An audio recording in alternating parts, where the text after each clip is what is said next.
Bonjour, je me présente, mon nom c'est Jean-Michel Cadjo, étudiant en maîtrise en analytique d'affaires et je fais cette vidéo sur comment réussir un vidéo meeting. Sur par exemple un logiciel comme Microsoft Teams ou Zoom, vu que ce sont des logiciels qu'on utilise beaucoup pendant ces temps de pandémie, que ce soit au travail ou à l'école. Nous savons tous qu'un mauvais vidéo meeting n'est pas seulement une grosse perte de temps, mais aussi peut représenter une frustration pour tous les participants lorsque ce sont des échecs. Et pour éviter d'avoir un mauvais vidéo meeting, il est recommandé de faire la préparation nécessaire pour ne pas avoir de mauvaises surprises en cours de meeting. La préparation que je suggère s'élève sur 5 étapes, à savoir avoir une connexion Internet adéquate, tester les équipements, faire un essai vidéo, envoyer les invitations aux participants et commencer le vidéo meeting tôt.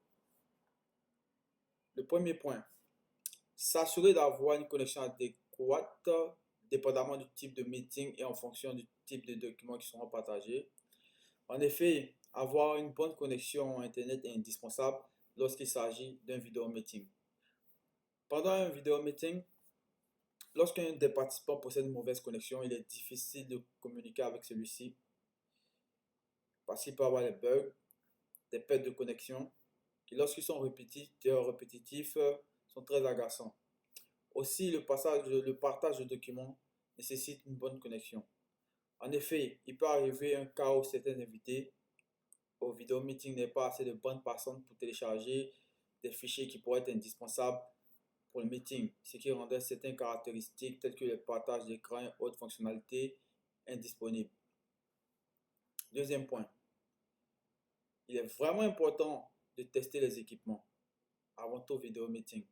Il faudra s'assurer avant le meeting que l'équipement audio et vidéo est fonctionnel parce qu'il serait désagréable que lorsque le meeting commence, on remarque que l'un ou l'autre ne marche pas et ceci occasionnerait une perte de temps.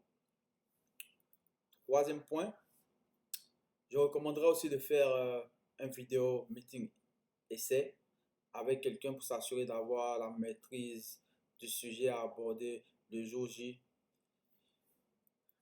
Quatrième point, envoyer les invitations aux participants. Il s'agit juste d'envoyer des invitations du meeting et fournir les détails nécessaires, à savoir la date, dans un délai raisonnable pour qu'ils puissent prendre des mesures nécessaires pour se présenter au meeting. Le cinquième point et dernier point, il s'agit de commencer le vidéo meeting tôt.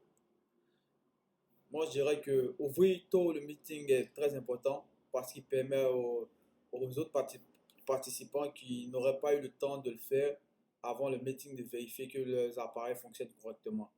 Dans le cas contraire, ça leur permettra de régler le problème avant le début du meeting. Merci.